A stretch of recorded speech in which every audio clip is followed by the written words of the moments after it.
Hey guys, it's TFE Gaming, and today we're gonna talk about all the controls, all the secret controls that you might have missed on the EA Sports official website, where they're talking about all the new features that have been added to FIFA 20. Okay, so the first one will be the catch and spin move that has been added inside of Volta.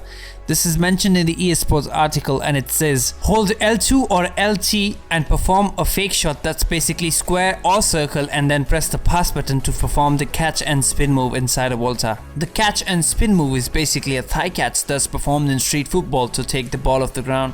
You can press the pass or the shoot button after performing the combo to convert it into a pass or a shot. There's also another skill move that has been mentioned in the article, and it's called the kneeling header. This was also present in the old FIFA Street games, and it's the best move to piss off your opponents. To perform a kneeling header, you need to press the L2 R2 and then RS forward, or the LT RT and then the RS forward. The next control I found in there was the custom celebrations button inside of FIFA Ultimate Team. If you read the EA Sports article on Ultimate Team, it says celebrations you assign to your club are assigned to the X and A button in the gameplay and will be easily accessible after you score a goal.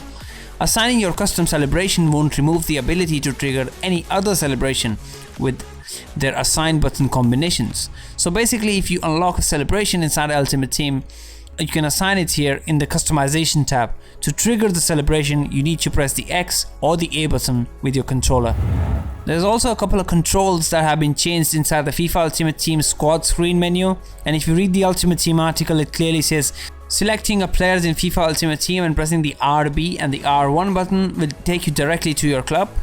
Filter to the position selected where appropriate. So basically, from there you can refine the results of your quick press, Y and the triangle, and access the complete unified filters if needed. By pressing the LB and the L1 instead, you'll navigate to the transfer market, which will be pre-filtered to the position you're trying to fill, where the coin balance doesn't exceed your current maximum for the buy now, quickly enabling the search of players who might be what you're looking for. So basically, you have like shortcuts now that you can press on the squad screen to go to the transfer market and the club. They've also added something else, saying that the player actions menu has been completely redesigned as well, and now pressing the square or the X button on the player brings up a radial menu with quick options to apply consumables, jump to player tactics, and jump to quick sell a player. So basically, if you press X square on a player, this menu will pop up with an animation something like this that I created myself in an editing software. It will look something like this, and this is, I believe, the best way to optimize the player actions, and we are definitely looking forward to this.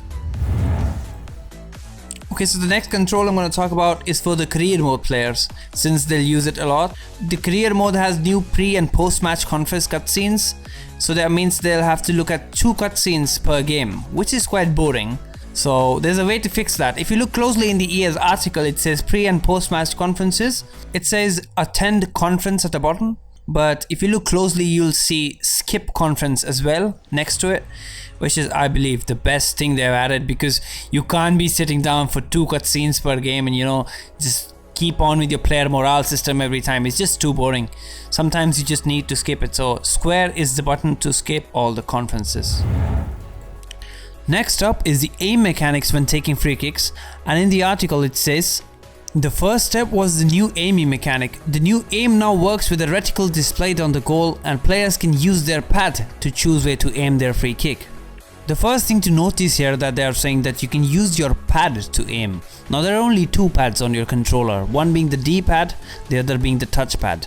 It cannot be the touchpad because Xbox doesn't have one, and the D-pad is what they're referring to. And if it's the D-pad, that means the free kick reticle, the circle, is too fast to aim around. That's why they've chosen the D-pad for it. But we'll see when the game launches what the control is. Next is the taunting mechanics in Volta. They've also been mentioned in the same article, and it says taunting are street exclusive moves that allow players to perform on the ball and off the ball to your opponents. These taunts don't have any influence on gameplay, but will be used to show off your confidence to your opponents. Okay, so let's get to the controls of the taunting mechanic. To perform the taunt, the player needs to be standing still and pressing the RT and the R2, and if you're dribbling, you need to be pressing LB and the L1 while standing still.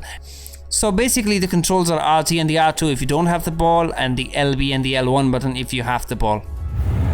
Strafe dribbling. There's a new strafe dribbling feature that you can perform to bait some tackles and keep your ball in close control. To perform the new strafe dribbling, you need to press the LB L1 button and the RB R1 button together to perform it in any direction to trick your opponent.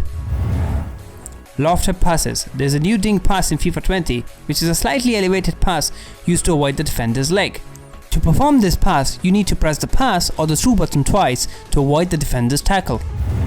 Alright guys, thanks for watching my video, and until then, like, subscribe and peace.